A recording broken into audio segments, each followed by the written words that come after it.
Have you ever had one of those gut-wrenching moments where life ground you to your knees and you found yourself asking in despair, why me? This podcast is all about sharing your stories and journeys, from asking why me to declaring this is why me. Discover how ordinary human beings like you and I have found their extraordinary levels of hope, courage, compassion, and provided a new perspective for greater potential and self-empowerment during their darkest defining moment. As a creative artist and coach myself, my guests and I discuss the interconnectedness of emotion and transformation in those moments, and how their actions then seize the opportunity for discovering their unfiltered and authentic voice, and ultimately their life's purpose. I invite you to join me each week as we share insights into how adversity can be turned into a unique advantage. I think you're doing a very good job. I like your whole, because you're actually out here on a mission. Today's guest is Jess, Intuitive Angel Healer of You Are Grounded LLC and the Dancing in the Toxic Shadows podcast. Jess is a spiritual grounding coach and motivational mindset speaker who understands adversity from a number of experiences in her own life, including losing a parent at a young age and leaving a toxic relationship through divorce. This divorce helped propel her to start empowering others to cut the ties that are holding them back in their past and to learn to find hope again for their future through an intuitive approach. Welcome to the WhyMe podcast, Jess. Thank you for having me. I'm thrilled to be here. My name's Jessie. A lot of people know, but in 2017 is when I had my spiritual awakening. I've always been an open-minded person. I'm a Pisces. I can say, and I'm an empath, so I see the good in anybody. You can be a murderer, and I'll be like, but just give them a chance, because that's the spiritual in me. But in 2017, I thought I went to school. I got my associate's degree. I had my daughter. I wasn't supposed to have children, and she's my miracle baby. I literally had lost a child when I was 16, and then waited 16 more years. And then magically one day I popped up the same week I was supposed to go to in vitro fertilization. I actually popped up pregnant, like literally. I don't even know, because I've been trying for 15 years, and that's a power of spirit. But wow. I thought I had it all. I thought I had a husband. I was married to him for 10 years and everything was supposed to be perfect, and then everything just went toxic, and it was toxic to begin with, but I was not in the mindset because I've went through so many adversities in my life that unfortunately we get this haze and we start thinking that abuse is normal. And we think that people telling us and doing things is a normal every day, and it's all of our fault, and we suck that in. And I've done that my whole life. I've thought, it's all my fault. I need to be better. So it made me even worse people pleaser than I'm already naturally, because Pisces, I have a group of Pisces, and we're very naturally, unfortunately, we have these tendencies. So I married a narcissist, and I didn't know what this term was, narcissist, empath. What are these? Well, I found out a narcissist is not somebody who's we think it's self-absorbed, conceited, and it's not. It's a disease. Narcissism is, they groom you. And I just had a video earlier about this, and they think you're the coolest thing next to sliced bread, and they make you feel so wonderful. And you're like, wow, I'm the coolest thing ever. And it's really just to start singling you out, because that's what my ex was doing the whole time, the ex-husband. He was actually starting pulling me away from my friends, and he gradually worked on me because he was with me for 10 years. So it was a thing. And I didn't know And I've recently just put, and it's the funniest things that we don't put together. And you would think, why wouldn't you put this together a long time ago? But I lost my dad when I was 16. So I didn't realize how traumatic that was to me, that I lost him when I was 16. So my whole life, my whole adult life, I've been trying to replace that figure. And, you always think it's cliche to think, but no, I really got in these toxic relationships because I was trying to replace that security that had been taken away from me. Because when you get a parent taken away from you at such a young age, it's traumatic, and it really takes away your courage. Like, I don't have anyone to fall on. I'm all by myself. I left home when I was 14. Wow. I am one of those cases that I tell you that I did a lot of things the wrong way. But you know what? I had to learn, because these are my karmic lessons. And no way in the world, my daughter is 9, and no way in the world she's leaving my house when she's 14. But I don't know, things were different in the 90s, I guess. But, just kind of putting it all together, those were some of my why me moments.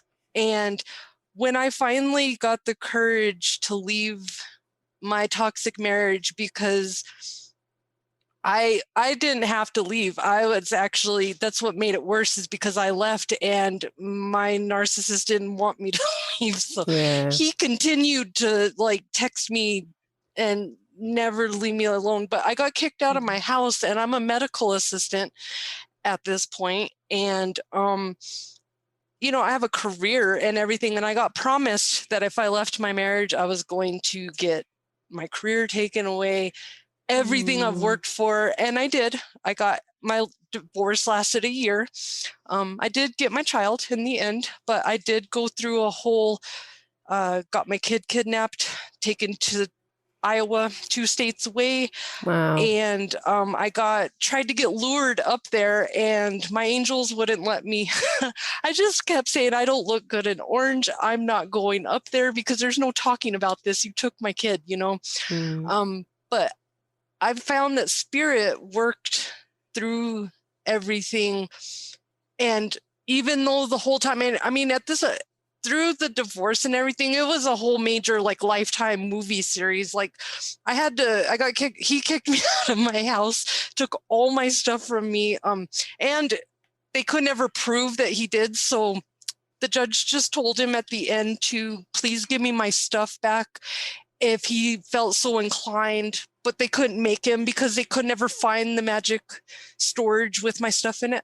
Oh, goodness me. So I've had a lot of fun, but this whole thing powered me to help other women, because I know there's so many, not just women, there's men, there's everybody, there's people going through this. And it's simply because they prey on your fear to keep you manipulated. Because I always like to tell people, I don't like to have people, I'm never trying to get famous for my story or anything, for the negative parts of it, because I share my story simply not to make people feel sorry for me, but I want to empower you to know that if this girl can do it, you can do it too. And you just have to have a lot of faith. Angels put a lot of things, last minute things, because I kept the faith.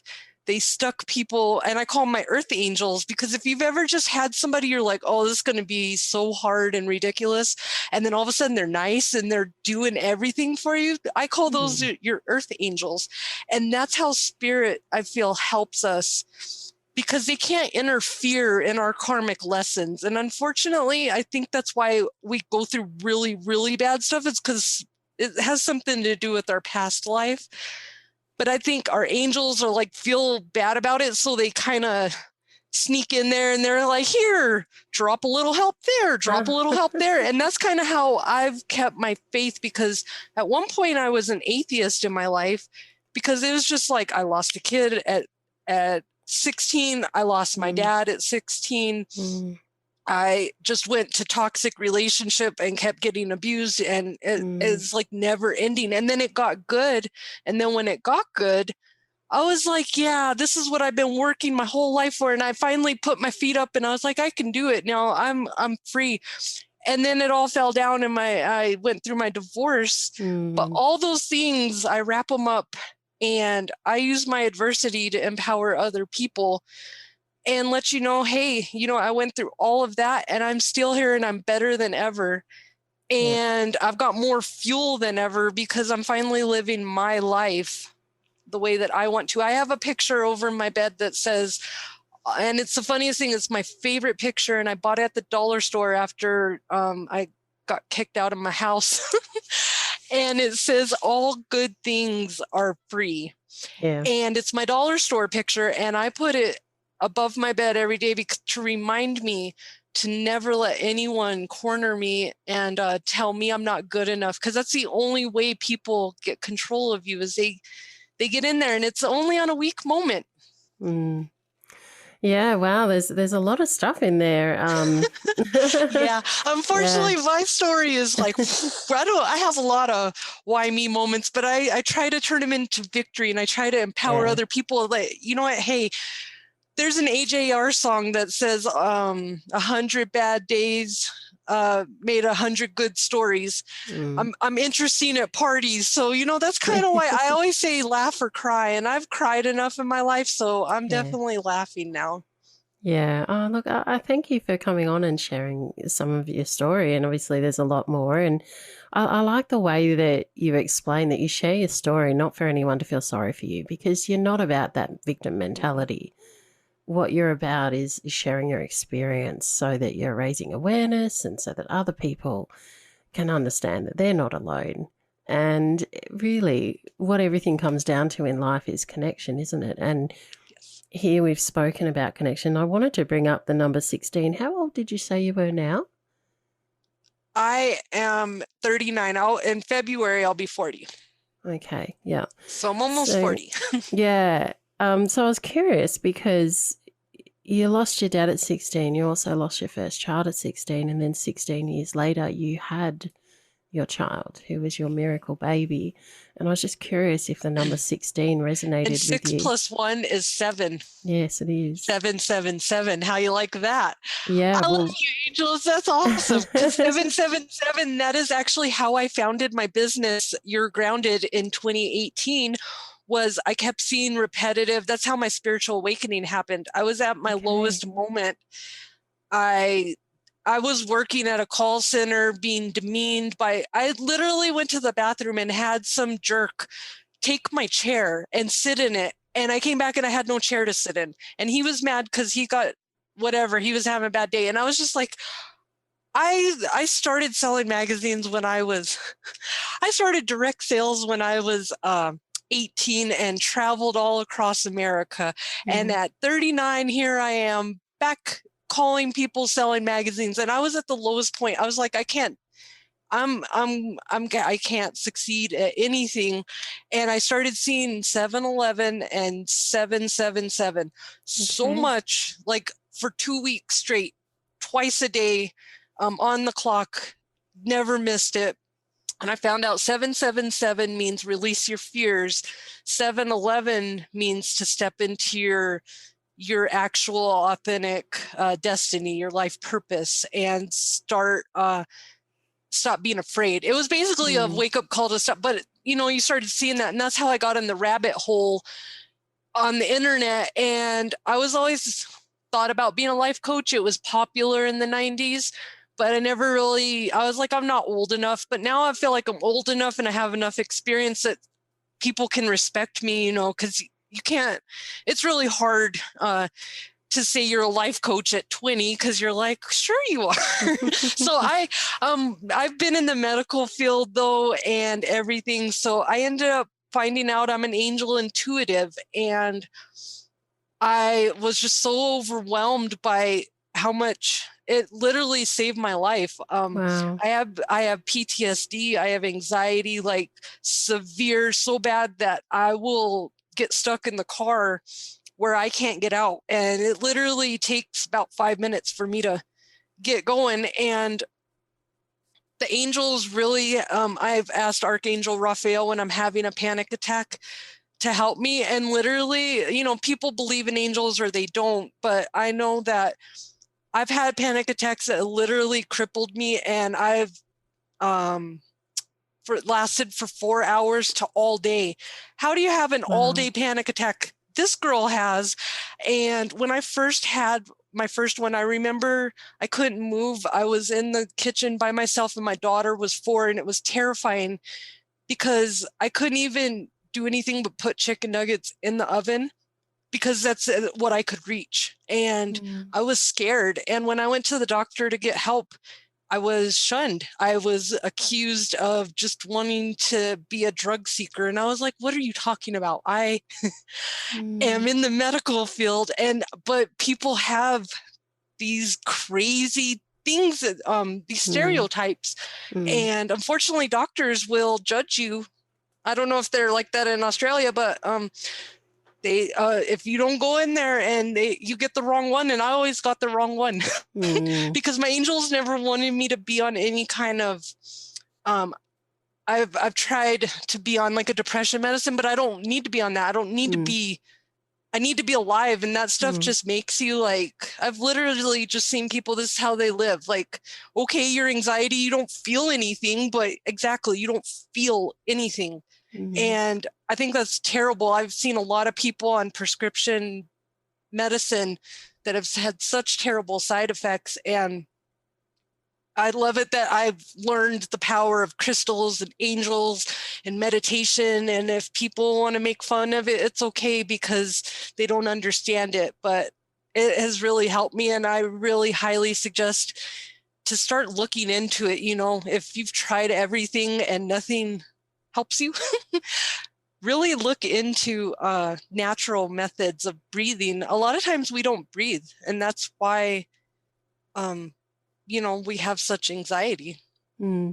Yeah, there's a lot of conversations that come up on this podcast with various guests about breathing, and for me, it's always something I'm happy to talk about. In the fact that most of my chronic illnesses were manifested as respiratory issues, and so I know what it's like to be living hypoxic in extremely low oxygen, and to be struggling to breathe, and to understand that breathing is a 2-part process. You know, most people don't even consider that part of it, that we're actually breathing out and then we're breathing in. I was curious too, because like, are you, oh, sorry, my thing's just gone off. Are you aware of what prompted those anxiety attacks? Because again, talking about the breathing, when you're anxious, your breathing usually becomes, rather than breathing deep and slow into our diaphragm, becomes quite shallow and quick. And that then actually fuels that anxiety to keep manifesting and getting worse during the panic attacks. So I was curious, are you still having those panic attacks? And do you know what your triggers are? Well, I actually do, but I've managed them. And I really like to point out, you know, I'm a different kind of coach, because a lot of coaches, I mean, everybody's different, but I know that some people are embarrassed to talk about their stuff. And I have to tell people, because it's simply if I, you know, have one, I don't want you to be like, what is going on? I want you to be prepared. Yeah. You know, I've had breathing issues my whole life, and it's because of a blocked chakra. I'm also a chakra practitioner, certified, and I've had a block in my throat chakra, because people have told me, shh, my whole life, I don't want to hear you, Jesse. I'm tired of you, Jesse. Go over there, Jesse. You're bothering me, Jesse. Like, I've never really, I try not to pay attention to it. But again, all these things I tried not to pay attention to, they always come, your shadow side will come hit you upside the head no matter how much you try to run. And it did. In 2017, I literally had to face every fear, everything I've ran from. It came back to me. And if you listen to my videos, I still don't breathe right. I didn't notice this until I started podcasting. And when you hear me, I'm very nasally, and I never noticed that. And it's because I hold my breath. And I've just started noticing this in the past year or so. I've held my breath. That's one reason I'm not getting enough oxygen to my brain. I'm also claustrophobic. So when I get too many people around me and it feels like everything's closing in. And I think my triggers, for one, if you rushing, and that's a big thing. There was a survey done about abused women, and the number one key thing is that they felt like they hate being rushed. If you rush, you will send somebody into severe anxiety, because narcissists are like, there's never enough time and it's always hurry, hurry, hurry. And that's one thing. If you rush me and you don't let me do my thing, I have to be very methodical, because I've had a lot of people unfortunately hit me in the head over the years. I've had physical and mental abuse. And so I think that's where that 5-second delay comes in. But a lot of people, they make fun of what they don't understand. So I've had people actually make fun of me because I stutter. If I'm really, that's a good indication that a panic attack is coming on, because I will start stuttering. And my daughter knows if I start stuttering, she doesn't make fun of me. She's like, what can I help you with? Because it's just, you start knowing your triggers and you start staying away from them. Yeah. And people trigger you, stress triggers you. My thing is that I've been trying to please someone and be in a relationship, and just everything just came down, and I finally understand what a breakdown is, what it is to just hit the wall and finally lose it. You know what I mean? And it's Vera-Lee from Australia, and I wanted to let you know about the second podcast that I have started, What the Flab?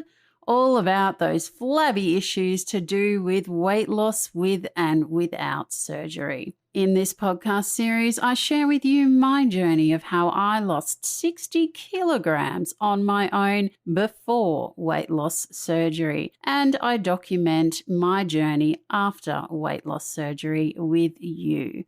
I will be sharing my tips and tricks to help you on your weight loss journey, as well as bringing on special guests, including psychologists, nutritionists, surgeons, bariatric specialists, personal trainers, and people just like you and I, to share their personal journeys of how they have been successful with and without weight loss surgery. And they will bring their favorite tips to help you.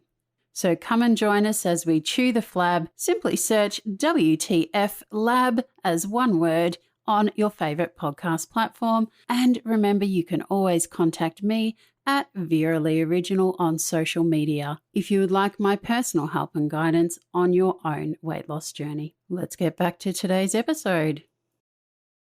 At that moment, you start finally figuring out, hey, you know what? This my health is worth more than this toxic relationship. So I had to learn.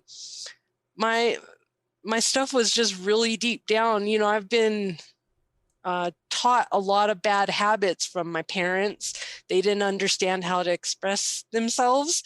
And my dad was an alcoholic. That's why he died at 44, is because he had a massive heart attack. And the thing is that I didn't get to say goodbye to him. I actually came home to my mom's toxic boyfriend at the time that I was staying with, and he was the one who broke the news to me. And actually, I have had visits with my dad in spirit in my dream, because this is what happens for all of you out there that are struggling with an addiction, that have kids or don't know how to get over it. I'm just going to share a little bit that my dad died when I was 16. I am almost 40. And because I've worked through all this, he stopped visiting me, but he spent his whole afterlife saying he's sorry, begging for forgiveness. I used to wake up with night terrors because I didn't understand, because it was so real, because I've learned it was real, because I've had dreams about people that have passed. And whether you believe it or not, I know when I have a dream about someone who's passed over, they're really passed over and they're really visiting me. And the reason why you get dreams like that is because our ego is so big. The angel's spirit doesn't want to fight you all the time, trying to make you believe. So they'll talk to you in your dreams And that's why you wake up going, oh my God, this was so real. So when you have those things, when you have those experiences, make sure you write that down. Right when you wake up, keep a dream journal, because your angels are trying to tell you something big. So, and I'm very random and I talk in circles. So I have a lot to fit in, Yeah. So, but yeah, it's very, I feel very empowered now that I can know my triggers and I can know why stuff's happening, because that's the whole thing about it. It's fear. You don't know why it's happening. You don't know how to overcome it. And you feel embarrassed. My biggest problem was I feel shameful. People have shamed me for having anxiety. People, and when I have it in public, it's the worst, because then people are looking at you and people want to come help, and you can't help someone who's having a panic attack, unfortunately. Let them be, let them just be quiet, because it just makes you feel like, oh my, now everybody's involved in, here's another, why me moment. Yeah. Well, I think it's an important message to talk about at this point in time, in that assumptions, a lot of what we've just been talking about there is assumptions that people make. Yes. And I often remind people around me, particularly when they behave in a certain way or respond verbally in a certain way that makes it very clear to me that they've made an assumption based on how they've just either behaved or spoken. And I like to remind them that assumptions can be quite dangerous, because you don't really know what's going on. Now, lots of people have panic attacks, and it's not a reflection of social status. It's not a reflection of age. It's not a reflection of gender. It's not a reflection of anything except that there has been something, usually trauma related, that has gone on for somebody, and that there is some sort of trigger that they are now experiencing this anxiety, which is a type of fear. And so rather than making assumptions about people who are having panic attacks, it's important to look at how you can either help or allow them to get through it if they know how to do that on their own. Everything sort of speeds up. It's about slowing down. It's about slowing your breath down. It's about bringing that person back into where they are. Grounding in the here and the now, and then slowing everything down so that they can actually process what's going on. And dreams are a really good way for us to get information and to also use it as a radar of where we're at in our own emotional journey, because so often the dreams are going to manifest certain emotions. Like when you said, when it feels really real, we'll often wake up with a certain emotion. So sometimes we'll wake up crying, sometimes we'll wake up screaming, sometimes we'll wake up just gently sobbing, sometimes we'll wake up laughing our head off, and these are all attached to emotions. And so I love the concept, and I actually have done it a lot myself, of writing down your dreams and having a look at them. And if you do it over time, you get to see some themes. And it's all about understanding yourself and where you're at and where you need to go. Yes. Welcome to the Why Me with Vera-Lee podcast series, proudly brought to you by Visual-Lee Designs. We've added tips and tricks from Vera-Lee, that's me, every second episode in bite-sized pieces where I recap the key points from our guest conversations, delivering more value to you with inspiration and connection, and to help empower you through your own adversity. If you would like my support in helping you to find your why, you can contact me at Vera-Lee Original on social media, or search the hashtag WhyMe Movement, because what follows that question, why me, is the movement. It's up to you to take action, and I am here when you are ready to help you see a different perspective and to choose your own hope and happiness in life. I know the power of my story. I ask you, do you know the power of yours? Yeah. That is so very true. And I do have a little thing I wrote on purpose, if Wonderful. you wouldn't mind me reading it. I think I'd love for you to read that. I think you guys will enjoy this. So, wonderful. Purpose. What does this mean to you? Do you live in your purpose every day, or do you run and hide? Does your purpose serve you, or does it there to just serve your ego? Non-purposely,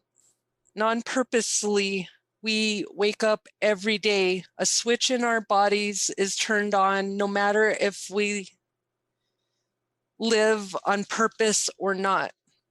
Some of us use our purpose to enrich the life of others, and some of us squander the gift of purpose and instead try to impose judgment, control on others so that they are not confident to walk in their purpose and they can rise to the top through manipulation and greed. My purpose is to spread love and light to the survivors of the darkness, the fleers of the toxic shadows, and those that feel purposeless. A kind soul told me some powerful words about purpose one day that I would like to share with you. She said, "Raise your right hand and place it over your heart. Do you feel that? Do you hear the beat of your own heart? That is purpose. With every beat of your heart and every breath you inhale, remember, purpose is individual, purpose is personal, purpose is divine. Living in your purpose every day can make the good days great and the worst days greater." Each lesson learned contributes to your purpose and redeems your faith with the power of miracles experienced. And when we walk in our purpose. So again, I pose this question of purpose. How can you find your purpose today?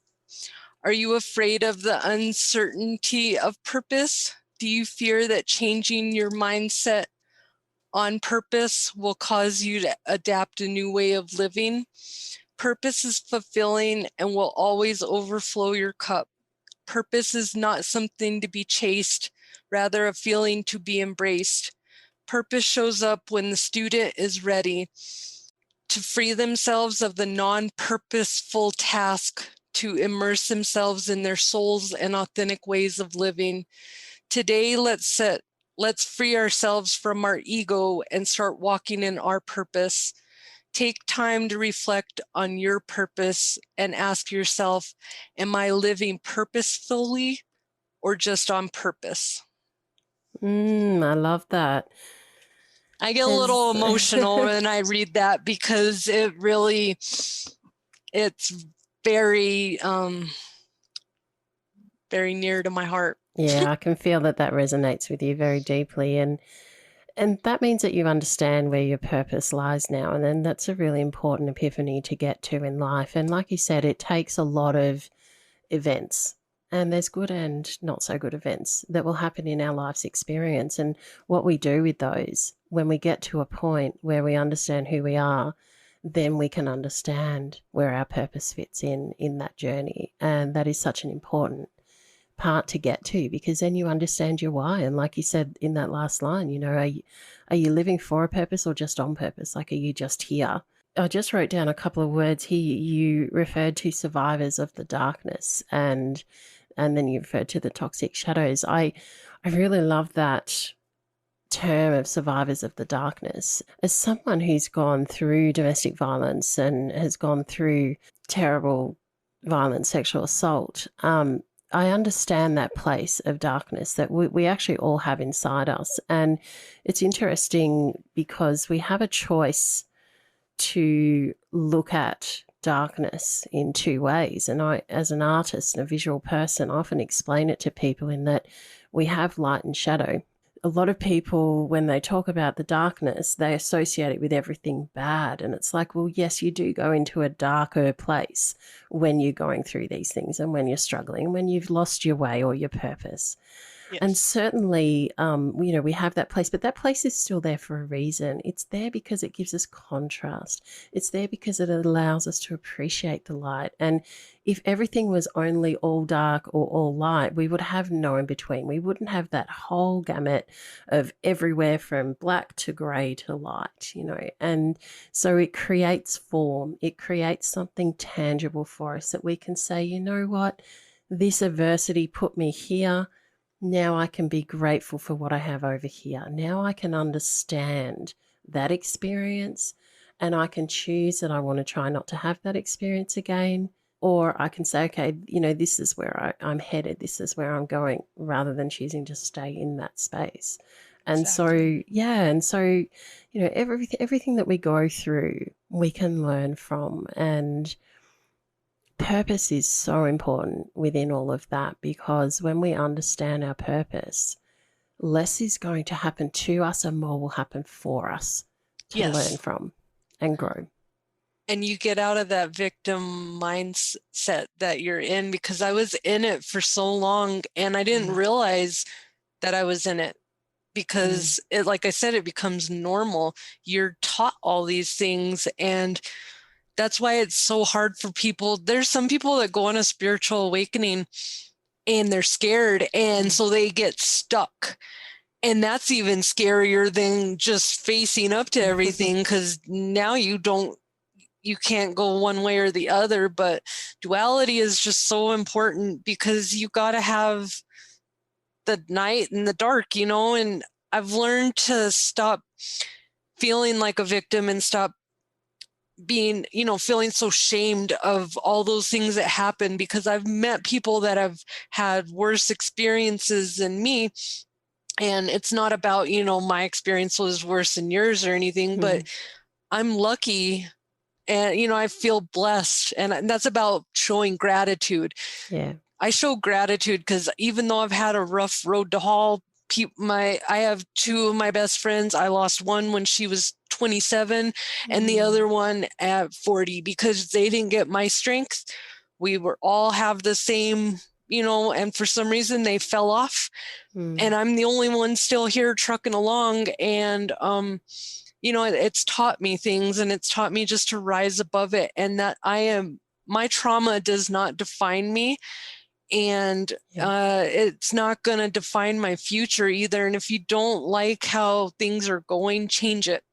Yeah. And if somebody would have told me this a long time ago, like all these things that I've found out on my journey the past few years, it's like, wow, if I would have only known these things. But you know what? Like, again, you can't outrun your karma.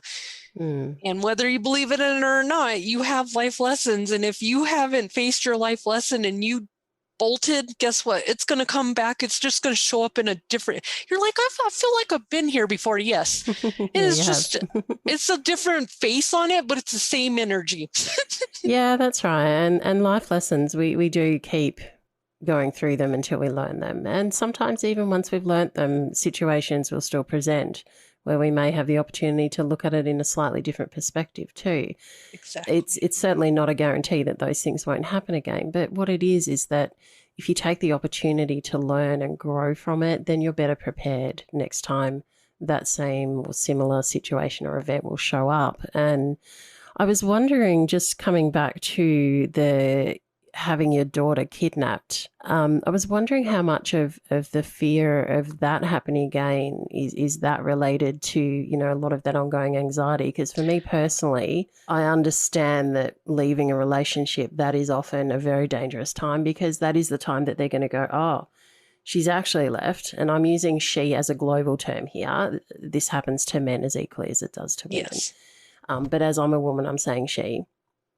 So she's left. Okay, well, now I'm pursuing that because she's actually made the break. I didn't want that break to happen. So quite often they do go after the kids. And that was something that I found myself for a very long number of years, that I was still looking over my shoulder every time I'd go out in public. So that is something I think is one of those areas that a lot of people don't talk about, is that ongoing consequence of having been in that relationship.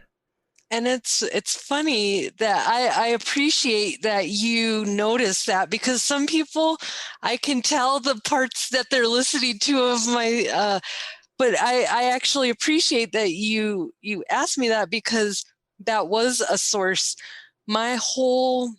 The divorce was literally like a Lifetime movie.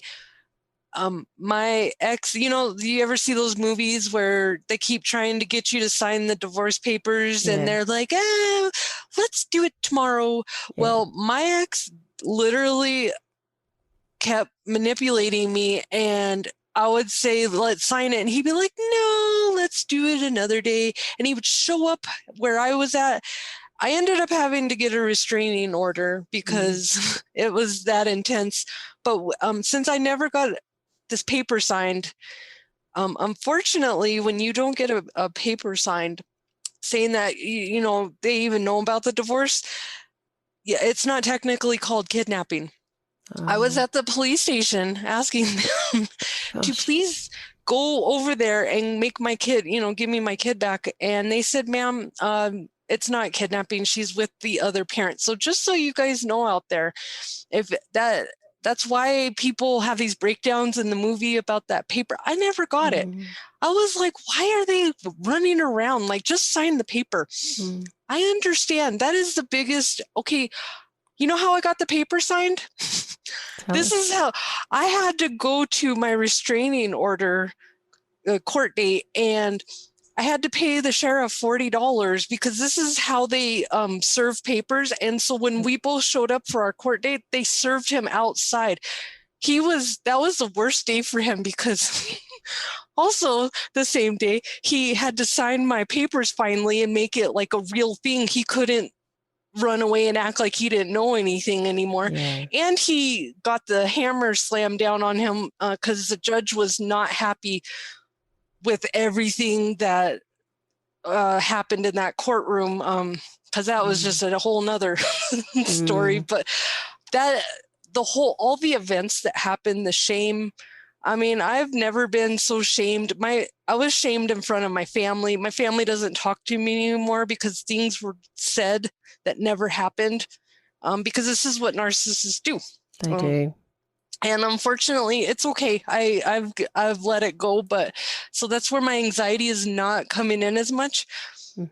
But a funny twist to the story is that my daughter now is staying with him because for 4 years, I had panic attacks that this is going to happen again. And I was afraid and literally hid from him because he's one of those people that will find you. He's probably watching me right now. You never know. But I finally, it was creating so much chaos for whatever's getting told to her and all this. So I finally said, you know what? He's not a bad dad. He's just, me and him don't need to ever speak, you know, we need to only be on, we parent, that's it. So you know that she's safe with him. I actually let him go, her go stay, you know, be there more. So I'm more like we switched channels. I'm on the weekends now and he's during the week. And I never thought I would do that, but that's where healing comes in because you stop looking at everything from your ego. And that was the fear, because I think having a stillborn at 16 and bearing my first child, he knew, and that's the thing is he knew about all this. So when I've had this miracle child, I was like, how dare you take the one thing that I love? And that's why I actually fought. And I went through the divorce. I got it all done. I got the restraining order. And then what do you do when it's finally over? Because everybody always hears about what happens at, you know, all the fun. Everybody was always listening to my stories, gossiping about me, about my whole thing. But nobody really checked in after it was all done because it's not interesting anymore. But I'll tell you, there's hope, ladies, because this all went down in 2017 and I've rebuilt myself. I own my own business. I'm happy. You know what I mean? It's my daughter is breaking karmic curses with that got handed down from my mom, you know, my parents handed me down. And now I'm breaking these because I don't want her to go through all this adversity as least as possible. She's going to go through her own things, but, you know, hey, how about I not add to it? Exactly. Don't, you know, stop the generational trauma. I feel really good about it. And I never thought I would get to a point where I would ever say, yeah, I'm happy about this. No, I'm happy my daughter is healthy. And now that I actually let it go, because I literally sat in my living room the whole day checking my angels, my cards. I was going through everything, trying to get advice from everyone. Like, how do I make this decision? And I finally decided I'm gonna let her go, because you know what? I'm not gonna be one of those moms that uses the kid as a pawn. She's already been used as the pawn. Just let her be. And you know what? I couldn't have that guilt either. I lost my dad when I was 16. He's a diabetic. He's not in the greatest of health, you know. I could not ever see that happening. So that was another big factor of, hey, you lost your, and look at what happened to you. So let's just let her have her time. Yeah. And that's okay. And how is she have seen it through. So how is she going with that? A lot better, because when he just wanted to, it's about, like, he couldn't have the power over me, you know, so it's his child, though. I understand it, but I just knew I was fighting a losing battle. Like, why am I going to keep, she's safe, happy with him. Yeah. We just don't work as a family anymore, unfortunately. And that was the hardest decision. I think that's hard for women out there. You know, that moment that I saw my daughter when I was with her dad and we were slamming doors and we were yelling, and here she is trying to run for cover. Like, what do I do? You know, and that moment is what I took myself out of the equation. I said, I don't care what happens to me. It's about her. And this isn't good. So I don't care what happens to me. I want to make sure my daughter is. And that's what I've done. And so a lot of things that I've done over the years as a parent, I'm like, I can't believe I'm doing this. But I understand what my parents were saying now, because a lot of, when you become a parent, you're now not living for yourself. You're now living for that little human being that you brought into this earth.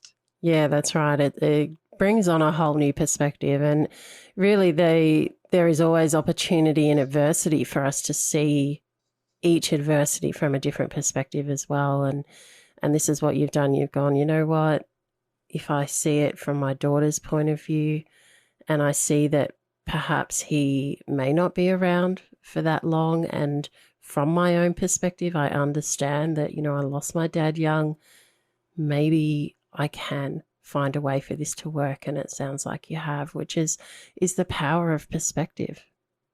That was the hardest. I would like to tell you, you know, I make people think stuff's easy, and when we're not in the moment of it happening, it sounds a lot easier. But you know, that I would just like to let you guys know that was the hardest day of my life, because I've been fighting to make sure that was one thing that wouldn't be taken away from me. But now I feel like it took my power back by saying, no, you're not going to control me. That's not how it works. And if we can just learn, I've learned if people are judgmental, it's because they need to be in control. And I'm starting to learn. That's my first thing. I look at people, oh, you're a judgmental one, are you? Let's see what you're going to try to control me. So, but there is hope after adversity, but you got to have faith. And sometimes it's blind faith, because I've learned through all this, no matter how bad or what I've experienced, my angels never let me fall. Okay, I got stuff broken, but it was because they were trying to build a better foundation for me, because I literally built my house in Seattle and it was supposed to be built in Florida. And that's why we wander off the course. And we bring a lot of adversity into our lives. That's what I've noticed. When people say you create your own reality, I totally believe that, because a lot of you go with what you know, and a lot of people around you are toxic. A lot of things around you are toxic, but you think it's normal, so you just embrace it. Yeah, well, see there you're talking about choices too, and a lot of us will make choices based on what we know. And this is not a good or bad thing. It's not even in that realm of discussion. What we're talking about here is that each of the choices that we have made in our life have led us to that point in time where that event has occurred. And so there's always that two-part, or, you know, we're always a part of that situation. So as you said, everything that we've done has actually meant that we've had that adversity happen. It's not even, again, about blame. This is just about accepting that we did the best we could at the time with what we knew. And then this adversity has presented itself. And so there we have an opportunity to learn. And perhaps next time we will make some different choices along the way that hopefully will not end in the same sort of adversity. So it really is just about that experience of life that we certainly all have. Just one last comment too before we wind up. For me, it's very obvious that with a lot of your life, this is focusing on one of the three words in particular that I use around this podcast and around the WhyMe movement. The three words are inspire, connect, and empower. And connect is in the middle. So if you think of that acronym of ICE, ICE, inspire, connect, empower, and the C is in the middle because connection, we're in the middle of all the mess that's going on in our lives. And it's that connection that we're always seeking. And when we lose connections, like all the friends you lost, like losing your dad, like losing the first child, losing all of those connections makes us flail quite a bit because we're like, hang on a minute, everything that meant something to me, and it's, again, it applies when your daughter was taken away. Everything that meant something to me has been taken away from me. And so it's that loss of connection that also makes us feel that loss of control. And being able to control certain things doesn't make us a control freak. It just means that there are certain things that we can control about ourselves, and that's who we are, stepping into our purpose, controlling our emotions. So sometimes we might overreact about something, and it's about realizing, oh, I might have overreacted there. Let me think about that and see, could I have reacted a little differently? And so everything about our life experiences really ends up about connection with other people around us and the connection with ourselves. And it just shows how important it is that when we lose that connection, that we can have ways and means of getting it back. And there's lots of ways to do that. It's through people like yourself and myself as coaches. It's through the people that are important around you that you do still have connection with or can reconnect with. It's about really connecting with that inner core of yourself and knowing who you are and what you want. And at the end of the day, you're never going to be able to control what happens to anybody else in your life, but you can always control how you connect to yourself. Exactly. Everything's always been taken away from me because I was in that, why me mentality, the victim mentality but I'm learning that what is yours can never be truly taken away.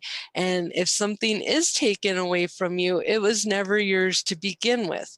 It's something that you accrued that you shouldn't have even had to start with. So just, be kind to yourself and don't let other people's judgments consume you, because that's what I think. I've put it off, put the smile on my whole life. Everybody knows this smile because I've done it my whole life. I call it the Kodak smile. And I used to be told, if I'm not smiling, I look unhappy. And sometimes I'm really just thinking of, what am I going to eat for dinner? Yeah. But people are like, what's wrong with you? Yeah. There's nothing wrong with me.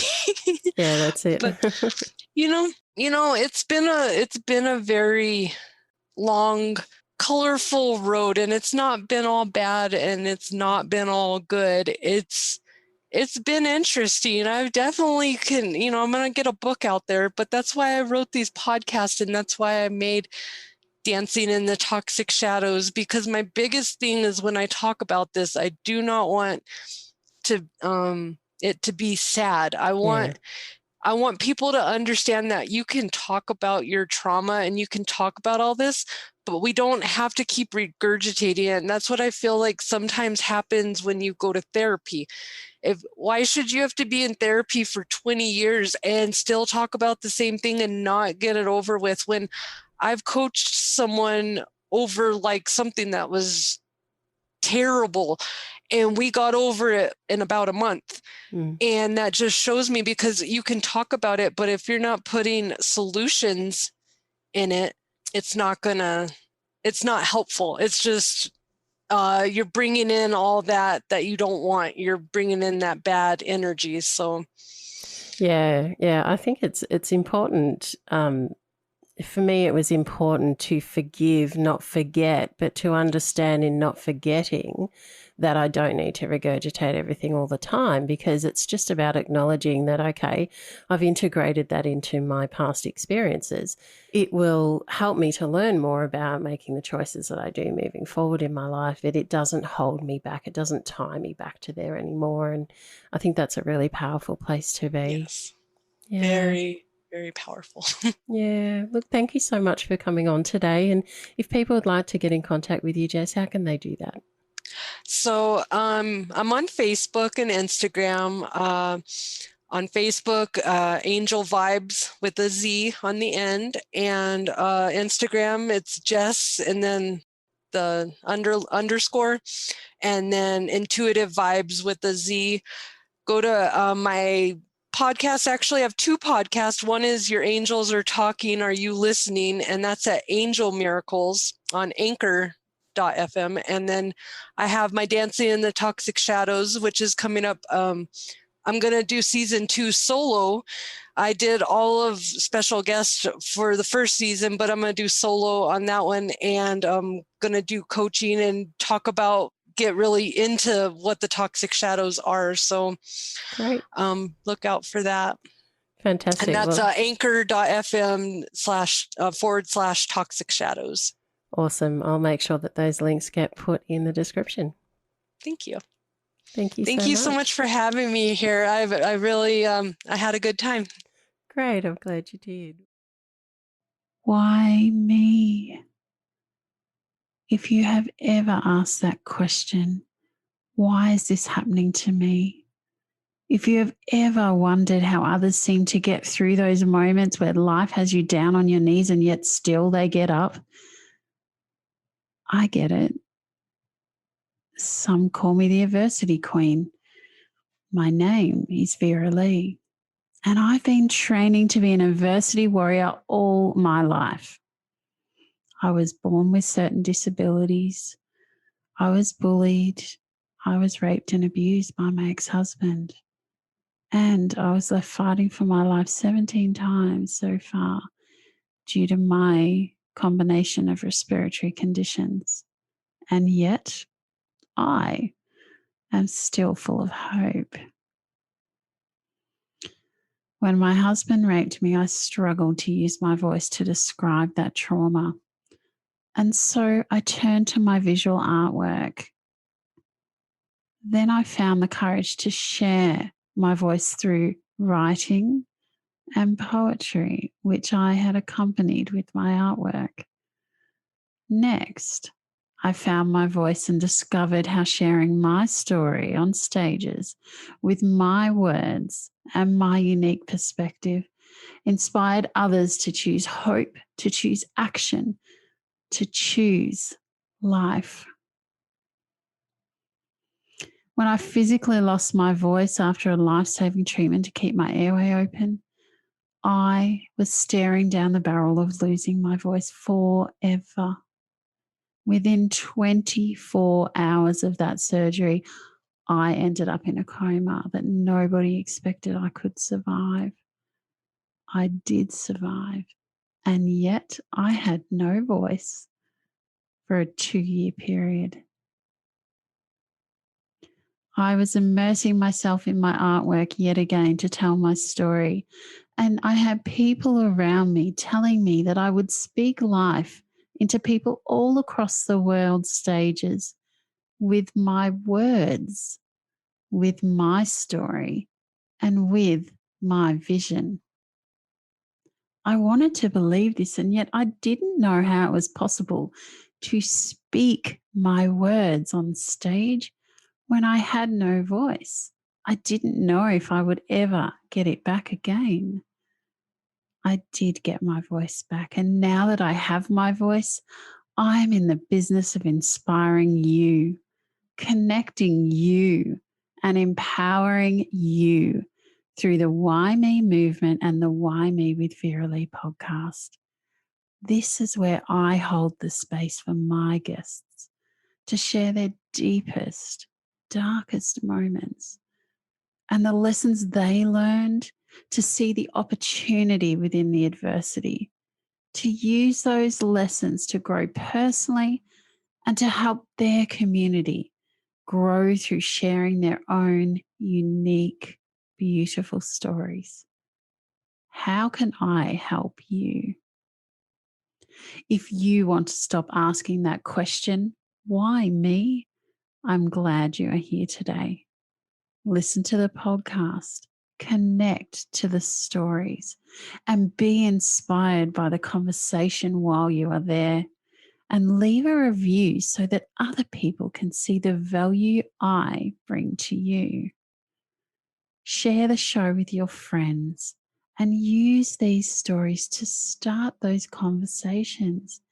You know, the ones that are really uncomfortable, but that we need to be having. You're going to get through this with the right inspiration, the right connections, the right empowering actions to stop asking that question, why me? And start embracing your unique contributions and skill set so that you can start declaring, this is why me.